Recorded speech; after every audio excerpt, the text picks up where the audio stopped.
Yo soy Patria, muy buenas tardes. En esta tarde les hablaremos sobre la población vulnerable de los defensores de los derechos humanos. Mi grupo está compuesto por el suscrito, aspirante Junior Fabián Escano Flores, aspirante Juan Alonso Henao, aspirante Oscar Jaraba y aspirante Albert Castro. A continuación les presentaremos las características para ser defensores de los derechos humanos. Entonces encontramos que dentro de esta actividad cualquier persona, organización social u organización no gubernamental, sindicato, iglesia u otro, puede promover el conocimiento de los derechos, puede también defenderlos, puede exigirlos, puede prevenir y ayudar a prevenir la ocurrencia de violaciones a estos. También puede hacerle algún seguimiento al cumplimiento del gobierno, del Estado y a respetar, promover, defender, exigir los derechos humanos o prevenir sus violaciones a las personas que están siendo activamente corresponsables para lograr su garantía.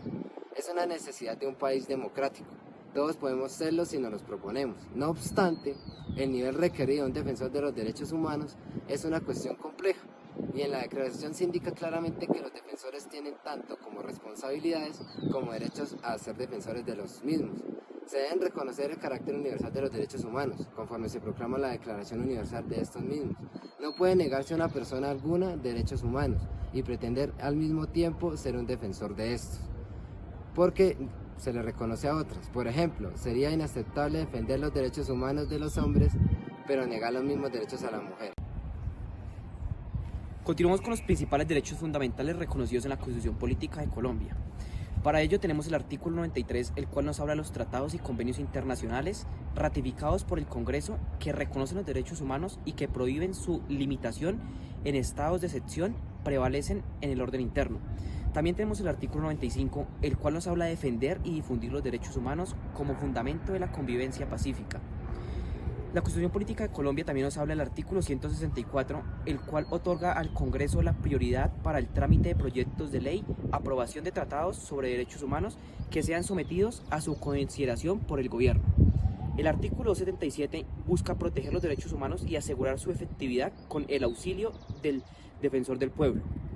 El artículo 282 busca divulgar los derechos humanos y reconocer las políticas para su enseñanza. Por ende, continuamos con los derechos de los defensores y defensoras de derechos humanos, dando así por ello que cuentan con derecho a reunirse pacíficamente, derecho a la libertad de asociación, derecho a la libertad de opinión y expresión, derecho a la protesta pacífica en los marcos legales y constituciones establecidas, derecho de toda persona a disponer de recursos idóneos y eficaces para la protección de la garantía de los derechos humanos.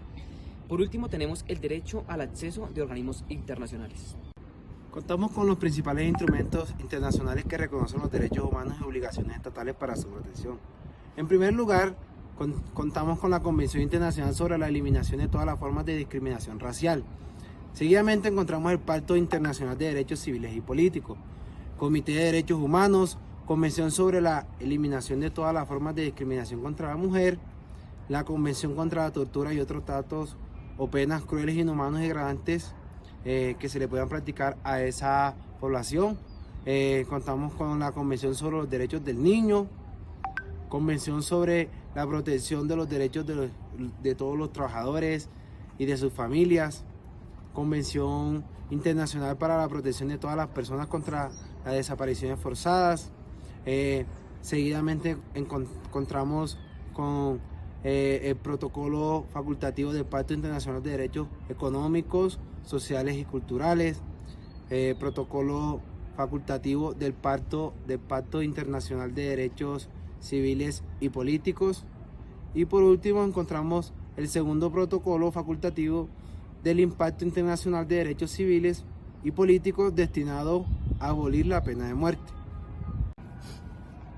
Para finalizar, vamos a explicar el tipo de procedimiento policial que se debe adelantar para abordar o brindar atención a las personas pertenecientes al grupo poblacional vulnerable o de especial protección constitucional. En el marco de la Directiva 008 del 2023 de la Policía Nacional, se realizan las actividades de prevención, protección, donde se encuentran plasmadas las 23 tipologías frente a aquellas personas que se dedican a la protección de los derechos humanos. De igual forma, se activa un protocolo que se inicia con una denuncia penal a través de la Fiscalía General de la Nación en coordinación con la DIJÍN, donde se inicia con la denuncia penal donde se establece o se determina si hay una afectación a la violación de los derechos de estos líderes sociales que se dedican a proteger los derechos humanos a nivel del territorio nacional. Cuando se presentan estas afectaciones, el comandante de departamento o comandante de metropolitana realiza y convoca una reunión de coordinación con la UNP, con la Defensoría del Pueblo, de igual forma los integrantes de la alcaldía municipal o alcaldía distrital, para llegar a un consenso y tomar una determinación frente a estas posibles afectaciones de amenazas en contra de los líderes sociales. Cuando se presenta esta amenaza en contra de un líder social, la Policía Nacional activa la ruta a través de los comandantes de estación para realizar estas actividades preventivas, donde se realizan rondas y patrullajes a las viviendas de estos líderes sociales, donde quedan plasmadas en unas actas de instrucción, de igual forma en unas planillas de revistas que lleva el control, el cuadrante de cada jurisdicción.